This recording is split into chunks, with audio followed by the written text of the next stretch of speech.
صحیح بخاری کی ایک حدیث پیش کرتا ہوں جس سے آپ کو اندازہ ہوگا کہ تابعین کو نبی کریم صلی اللہ علیہ وآلہ وسلم اور صحابہ کرام علیہم رضوان کے زمانے کی لیلۃ القدر سے کس قدر پیار تھا، اور کس تجسس اور کیسے خوبصورت جذبات کے ساتھ مختلف بہانوں سے صحابہ سے حضور کی لیلۃ القدر کے واقعات پوچھتے تھے۔ صحیح بخاری کی حدیث حضرت ابو سلمہ رحمہ اللہ جو کہ ایک تابعی ہیں اور حضرت عبد الرحمن بن عوف رضی اللہ تعالیٰ عنہ کے بیٹے ہیں، یہ ایک بہت بڑے عالم اور فقیہ تھے اور صحابی رسول حضرت ابو سعید خدری رضی اللہ تعالیٰ عنہ کے دوست تھے۔ حضرت ابو سلمہ فرماتے ہیں کہ میں اپنے دوست حضرت ابو سعید خدری رضی اللہ تعالیٰ عنہ کی بارگاہ میں حاضر ہوا اور عرض کی کہ کیوں نہ آج ہم فلاں باغ میں سیر کے لیے چلیں، سیر بھی ہو جائے گی اور اسی بہانے کچھ باتیں بھی کر لیں گے۔ اب سیر کیا کرنی تھی، ان کا ارادہ یہ تھا کہ ان کو سیر پر لے جاؤں گا اور سیر کے بہانے کچھ محبوب کا ذکر بھی ہو جائے گا، اور خاص طور پر حضور اکرم صلی اللہ علیہ وآلہ وسلم کے زمانے کی لیلۃ القدر میں رونما ہونے والے واقعات ان سے سن لوں گا۔ دیکھیے، جب انسان کو کسی سے حقیقی پیار ہو جاتا ہے نا تو وہ مختلف بہانوں سے اپنے یار کی باتیں کرتا ہے۔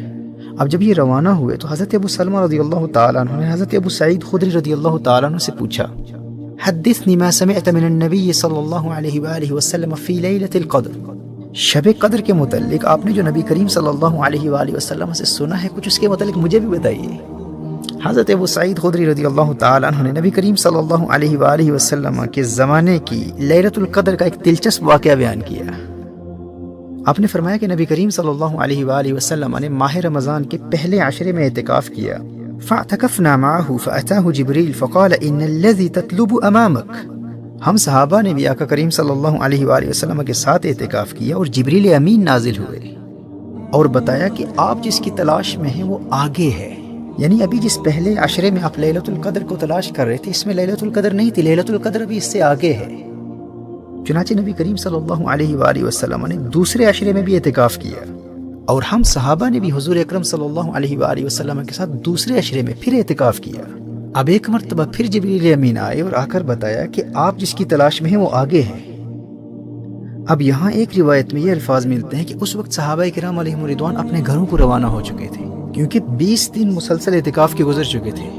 لیکن نبی کریم صلی اللہ تعالی علیہ وآلہ وسلم نے 20 رمضان المبارک کی صبح کو خطبہ دیا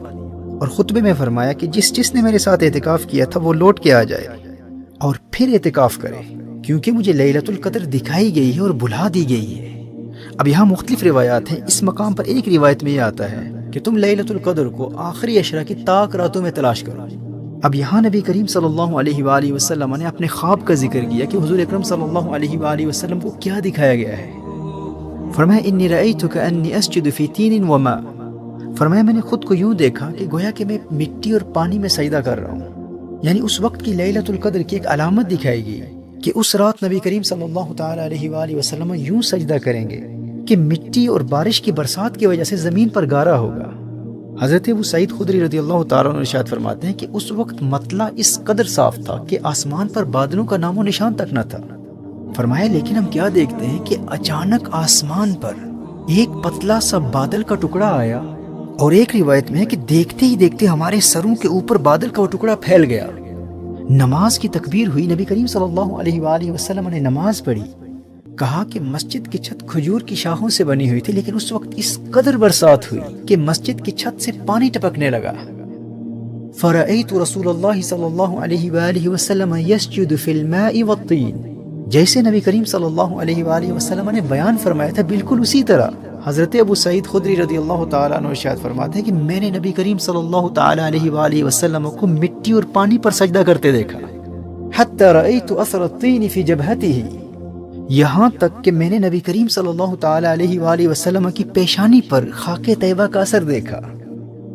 طیبہ کی مٹی آقا کی پیشانی کے بوسے لے رہی تھی۔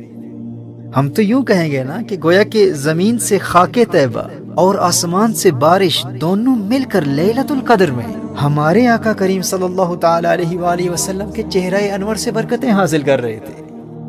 حضرت ابو سعید خدری رضی اللہ تعالیٰ عنہ ارشاد فرماتے ہیں کہ اس واقعے سے اس کی تصدیق ہو گئی جو حضور اکرم صلی اللہ علیہ وسلم کو دکھایا گیا تھا، یعنی مطلع بالکل صاف تھا اور آسمان پر دور دور تک کہیں بھی بادل نظر نہیں آ رہے تھے، اور پھر اچانک ایک بادل کا ہمارے سروں کے اوپر آ جانا اور مسجد پر بارش کی برسات اور حضور اکرم صلی اللہ علیہ وآلہ وسلم کی نماز اور سجدے کی بالکل وہی کیفیت جو حضور اکرم صلی اللہ علیہ وآلہ وسلم نے ہم سے بیان کی تھی، جب ہم نے اپنے سچے آقا صلی اللہ علیہ وآلہ وسلم کے پہلے سے بیان کردہ اس منظر کو اپنی آنکھوں سے دیکھ لیا تو اس بات کی تصدیق ہو گئی کہ وہی رات لیلۃ القدر تھی۔ اس انتہائی عقیدت اور محبت کے جذبات سے مزین حدیث سے آپ کو اس بات کا کسی حد تک اندازہ ہو چکا ہوگا کہ صحابہ و تابعین علیہم رضوان نبی کریم صلی اللہ علیہ وآلہ وسلم کی نسبت سے اس رات سے کس قدر پیار کیا کرتے تھے، اور نبی کریم صلی اللہ علیہ وآلہ وسلم کی نسبت سے حاصل ہونے والی نعمتوں کا مختلف بہانوں سے ذکر کرتے ہوئے حضور کی یادوں میں کھوئے رہتے تھے۔ نہ غرض کسی سے نہ واسطہ، مجھے کام اپنے ہی کام سے، تیرے ذکر سے، تیری فکر سے، تیری یاد سے، تیرے نام سے۔ ان کی یاد ہے ہی ایسی، ان کی یاد سب غم بھلا دیتی ہے۔ ان کے نثار کوئی کیسے ہی رنج میں ہو، جب یاد آ گئے ہیں سب غم بھلا دیے۔ ان کا اپنا مقام کیا ہوگا جن کی یاد ہی سارے غم بھلا دیتی ہے۔ یہ نوازشیں، یہ عنایتیں، غم دو جہاں سے چھڑا دیا، غم مصطفیٰ تیرا شکریہ مجھے جینا مرنا سکھا دیا، صلی اللہ تعالی علیہ وآلہ وسلم۔ دیکھیے، سورۃ القدر وہ سورت ہے جس میں شروع سے آخر تک لیلۃ القدر کی فضیلت بیان کی گئی ہے، اور یہ تمام سورت اسی رات کی اہمیت اجاگر کرنے کے لیے نازل ہوئی ہے۔ سیدنا حسن بصری رحمہ اللہ ارشاد فرماتے ہیں کہ سورۃ الکوثر سورۃ القدر سے پہلے نازل ہوئی۔ انا اعطیناک الکوثر، سورۃ الکوثر میں اللہ نے اپنے حبیب کریم صلی اللہ تعالی علیہ وآلہ وسلم کو الکوثر کی صورت میں ایک عظیم تحفہ عطا فرمایا تاکہ حضور خوش ہو جائیں۔ محبوب کی رضا کی خاطر، محبوب کو خوش کرنے کے لیے نبی کریم صلی اللہ علیہ وآلہ وسلم کو ایک بہت بڑا تحفہ الکوثر کی صورت میں عطا فرمایا۔ لیکن وہ کریم آقا اس وقت تک خوش ہوتے ہی نہیں جب تک اپنی امت کو خوش نہ کر لیں۔ حضرت حسن بصری فرماتے ہیں کہ نبی کریم صلی اللہ تعالی علیہ وآلہ وسلم کو اپنی امت کے لیے بھی تحفہ چاہیے تھا۔ قرآن کریم کی صورتوں کے شان نزول کی روشنی میں ارشاد فرمایا کہ ان دو صورتوں کے نزول میں اس قدر قرب اس لیے ہے کہ جب اللہ نے اپنے حبیب کو الکوثر کی صورت میں ایک عظیم الشان تحفہ عنایت فرمایا تو حضور نے امت کے لیے تحفہ طلب کیا، اور اللہ نے اپنے حبیب کی خواہش کی تکمیل کے لیے سورۃ القدر نازل فرما دی۔ گویا کہ اللہ ارشاد فرما رہا ہے، محبوب تجھے خوش کرنے کے لیے تجھے تحفہ دیتا ہوں، انا اعطیناک الکوثر، اور اگر امت کی خوشی کے بغیر تو خوش نہیں ہوتا تو انا انزلناہ فی لیلۃ القدر، نزول سورۃ القدر کے ذریعے تیری خوشی کی خاطر، تیرے صدقے تیری امت کو لیلۃ القدر کا تحفہ عطا کرتا ہوں۔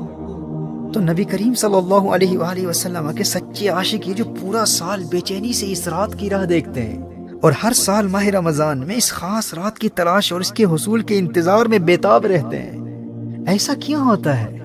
کیونکہ یہ حضور کے عاشقوں اور حضور کے غلاموں کے لیے اللہ کی بارگاہ سے حضور کا دلوایا ہوا ایک خاص تحفہ ہے۔ یہ ہے لیلۃ القدر۔ کس قدر محرومی ہے اس شخص کی جو غفلت کی وجہ سے اس قدر والی رات کی قدر نہ کر سکا۔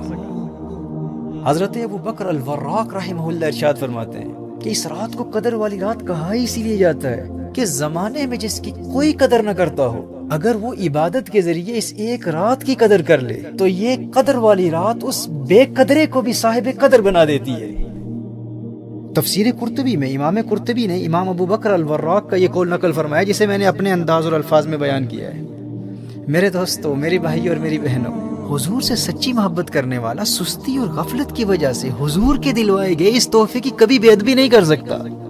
اسی لیے گزشتہ بیان میں اس رات کو تلاش کرنے کے مختلف طریقوں اور اس رات کی فضیلت اور حکم کے حوالے سے اسلام کے اصولوں اور شریعت مطہرہ کی ترجیحات کی روشنی میں جو 12 نکات میں نے بیان کیے ہیں، اور ابھی تو انگلش میں لیلۃ القدر 12 پوائنٹ ایکشن پلان بھی چھپ چکا ہے، اس کے ہر پوائنٹ پر عمل کرنے کی بھرپور کوشش کرنی ہے۔ اور یہ بھی یاد رکھیے گا کہ لیلۃ القدر کا آغاز عشاء کے وقت نہیں ہوتا، مغرب کے وقت ہوتا ہے، تو کہیں ایسا نہ ہو کہ باقی پوری رات عبادت میں گزار دیں اور افطار کے وقت فیملی کے ساتھ ہنسی مذاق میں لغو گوئی یا فضول باتوں یا کسی کی غیبت کر کے رات کی ابتدا سے ہی اس کی برکتوں سے خود کو محروم کر چکے ہوں۔